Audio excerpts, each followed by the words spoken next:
মুমিনদেরকে বলা হয়েছে তোমরা কখনো হতাশ হবে না, কারণ তাকদীর লেখা হয়ে গেছে, হতাশ হওয়ার কোনো কারণ নাই। একটা প্রবণতা আমরা সমাজে দেখছি আত্মহত্যার।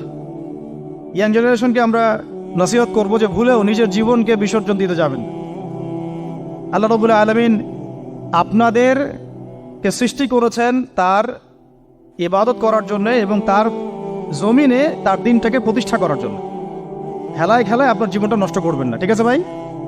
আল্লাহ বোঝার তৌফিক দান করেন। তো কলম সৃষ্টি করার পরে কিয়ামত পর্যন্ত সব লেখা হয়ে গেছে। এখন আমাদের এই পৃথিবীতে তো মানুষ ছিল না, ছিল? এদিকে মনোযোগ দেন। এই পৃথিবীতে কি আগে মানুষ ছিল? এই পৃথিবীতে আগে কি ছিল তাহলে বলেন? হ্যাঁ, মাশাআল্লাহ। এই পৃথিবীতে আগে কি ছিল? এখন ওরা নাই? সবার সাথেই কিন্তু একটা করে আছে। কমপক্ষে কয়টা করে? সবার সাথে কমপক্ষে একটা করে। আর কোন কোন জায়গা আছে যেখানে জিনের বড় বড় আখড়া আছে। পৃথিবীতে যে জায়গাগুলো থেকে ইসলাম বিরোধী অপতৎপরতাগুলো চলে, ওখানে জিনের আখড়া বেশি। কথা বুঝতে পারছেন? তো জিন জাতিকে আল্লাহ পাক ধ্বংস করে দিয়েছেন তাদের পাপের কারণে, আল্লাহ দ্রোহিতার কারণে, অবাধ্যতার কারণে। এখন আল্লাহ রাব্বুল আলামিন ইরাদা করলেন পৃথিবীতে আমাদেরকে সৃষ্টি করবেন, মানে মানুষকে সৃষ্টি করবেন। আল্লাহ পাক তার সমস্ত ফেরেশতাদেরকে একত্রিত করলেন। ঘটনাটা কিন্তু খুব ইন্টারেস্টিং। আমি জানি এখানে ওলামায়ে কেরামও আছেন, তবে আমি সবার জন্য প্রযোজ্য হয় এমন কথা বলারই চেষ্টা করছি, কারণ অনেকে হয়তো এগুলো নাও জানতে পারে। তো আল্লাহ পাকের ভাষায় আমি যদি বলি, আল্লাহ রাব্বুল আলামিন বলছেন, বা'দা আউযু বিল্লাহি মিনাশ শাইতানির রাজীম, ওয়াইয ক্বালা রাব্বুকা লিল মালায়েকা ইন্নী জাইলুন ফিল আরদি খলিফা। হে নবী মুহাম্মদ সাল্লাল্লাহু আলাইহি ওয়াসাল্লাম, তুমি স্মরণ করো সেই সময়ের কথা যখন আল্লাহ তোমার রব সমস্ত ফেরেশতাদেরকে ডেকে বলেছিলেন যে ইন্নী জাইলুন ফিল আরদি খলিফা, আমি জমিনে মানে পৃথিবীতে আমার খলিফা পাঠাতে চাই। কি পাঠাতে চাই? আরো জোরে বলেন। আল্লাহ পাক বলেননি পৃথিবীতে মানুষ পাঠাতে চাই, পৃথিবীতে নতুন কোনো মাখলুক পাঠাতে চাই। আমাদেরকে আল্লাহ পাক সম্মানের শব্দে সম্মানিত করেছেন, বিশেষায়িত করেছেন। আমাদেরকে বলেছেন আমরা আল্লাহর খলিফা, আমরা আল্লাহর খলিফা। এখন আমরা আল্লাহর খলিফা, কিন্তু পৃথিবীতে মানুষ খিলাফা শব্দ সহ্য করতে পারে। হ্যাঁ, কি অদ্ভুত না? এটা কোরআনের কি শেষের দিকে আছে না প্রথম দিকে আছে? সূরা বাকারার একদম শুরুর থেকে 3টা 4টা 5টা পৃষ্ঠা উল্টালে দেখবেন এই একটা আছে। কোরআন তাহলে শুরু থেকে কখনো খুলেও দেখেনি সে ব্যক্তি। প্রমাণ হলো এটা, সে খুলেও দেখে নাই, অথবা দেখলেও সে এড়িয়ে গেছে। আল্লাহ পাক আমাদেরকে বললেন যে পৃথিবীতে আমি আমার খলিফা পাঠাতে চাই। তাহলে আদম আলাইহিস সালামকে আল্লাহ পাক মুহাব্বতের শব্দে, সম্মানের শব্দে বিশেষায়িত করলেন কি বলে? সুবহানাল্লাহ, সুবহানাল্লাহ। আর খলিফা কাকে বলে এটা আমি আপনাদেরকে বোঝাচ্ছি একটা দোয়া থেকে।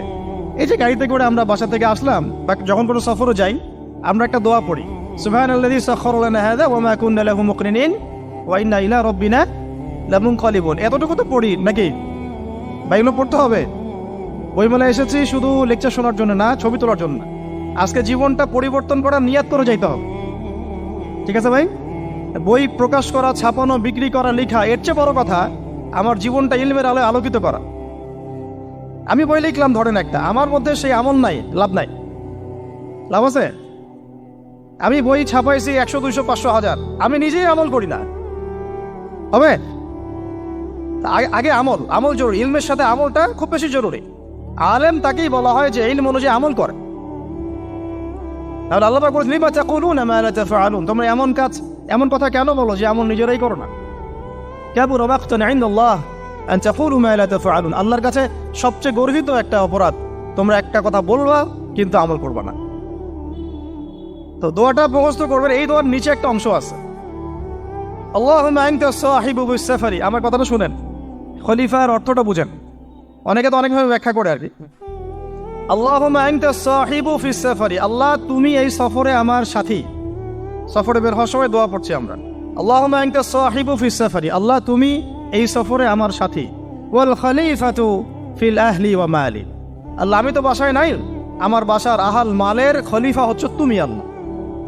তাহলে খলিফা শব্দতে কি বুঝলেন? আল্লাহ আমার বাসার আহাল মালের খলিফা মানে কি? আমার স্থলাভিষিক্ত তুমি আল্লাহ, আমি ওখানে নাই বাসায়, আমি সফরে বের হয়ে গেছে, আমার স্ত্রী, আমার সন্তান, আমার মাল, আমার জান, এগুলোর দায়িত্ব তোমার, তুমি খলিফা। কত চমৎকার দোয়া। তাহলে পৃথিবীতে আমি আমার খলিফা পাঠাতে চাচ্ছি, তার অর্থ কি? আল্লাহ রাব্বুল আলামিন এই পৃথিবীতে আমাদেরকে তার প্রতিনিধি বানিয়েছেন। সুবহানাল্লাহ, সুবহানাল্লাহ। তাহলে আমরা নিজেদের আত্মপরিচয় ভুলে গেলাম যে আমরা আল্লাহর প্রতিনিধি পৃথিবীতে, তাই না? আমরা এখন আব্রাহাম লিঙ্কনের পূজা করতেছি। আব্রাহাম লিঙ্কনের পূজা তো বুঝেন না আপনারা, এটা হচ্ছে ওই যে সোকল ডেমোক্রেসির পূজার। আদতে প্রকৃত গণতন্ত্র বলে কিছু নাই এই বিশ্বের মধ্যে, যা আছে এগুলো তথাকথিত আর কি, স্লোগান জাস্ট, আর কিছু না। এটা যারা চর্চা করে তারাও জানে, আমাদের কাছে তারাই বলে। আদতে এই আপনার কমিউনিজমের কথা বলেন, এই লেনিন স্টেলিনারিজমের কথা বলেন, আপনি মুসলিনের কথা বলেন, চাইনিজ দর্শনের কথা বলেন, রাশিয়ান দর্শনের কথা বলেন, আর এই যে আরেকটা কি চলতেছে সেকুলারিজমের কথা বলেন, ন্যাশনালিজমের কথা বলেন, এগুলো একটা তাত্ত্বিক মতবাদ শুধুমাত্র। প্রকৃত মতবাদগুলো আপনি পাবেন বিশুদ্ধ যেগুলো কোরআন এবং হাদিসেই, এর বাইরে নাই। তা আমরা কিন্তু আল্লাহর খলিফা পরিচয় দিতে এখন দ্বিধাবোধ করতেছি। এই জমিনে আল্লাহ পাক আমাদেরকে তার খলিফা বানিয়ে পাঠিয়েছেন। এখন খলিফা হলাম কিভাবে, কিসের গুণে খলিফা হলাম? প্রশ্নটা এটা। আমাদের কি 10টা হাত, 10টা পা, বেশি শক্তি ফেরেশতাদের চাইতে, যে আমরা খলিফা হলাম কিসের ভিত্তিতে আর কিভাবে হলাম? এটা শুনুন। আল্লাহ পাক বলছেন ওয়াল্লামা আদামাল আসমাআ কুল্লাহা, আল্লাহ বলছেন আমি আদমকে এই মহাবিশ্বের যত নাম আছে, নাউন্স, ইসম, সব শিক্ষা দিয়েছি। সুবহানাল্লাহ। এই মহাবিশ্বের যত নাম, এখানে ইসম শব্দের অর্থ কিন্তু জ্ঞান। ইসম মানে কি? এখানে জ্ঞান। মহাবিশ্বের যে জ্ঞানগুলো আছে, এই জ্ঞানগুলো আল্লাহ পাক আমাদের আদি পিতাকে শিক্ষা দিয়েছেন। আমাদের আদি পিতাকে আল্লাহ নিজে শিক্ষা দিয়েছেন। সৃষ্টিগতভাবে আমরা জ্ঞানী ছিলাম না, আল্লাহ পাক আমাদেরকে জ্ঞান শিক্ষা দিয়েছেন। আমরা ফিলোসফির বইগুলো খুললে দেখবেন ওখানে বুদ্ধিবাদ নামে একটা মতবাদ আছে। মানে তারা বলে যে মানুষ সৃষ্টিগতভাবেই একজন বুদ্ধিদীপ্ত প্রাণী। এটা ভুল কনসেপ্ট। সৃষ্টিগতভাবে আমাদের মধ্যে জ্ঞান ছিল না, আল্লাহ পাক আমাদেরকে জ্ঞান শিক্ষা দিয়েছেন। কথা বুঝতে পারছেন? একটা মতবাদ তাদের আছে অভিজ্ঞতাবাদ, মানে মানুষ অভিজ্ঞতা থেকেই শিখে। আরেকটা আছে সমন্বয় মতবাদ, আপনারা তো এগুলো অনেকে পড়েছেন হয়তো। এর বাইরে যে একটা মতবাদ আছে যে আল্লাহর পক্ষ থেকে ওহী ভিত্তিক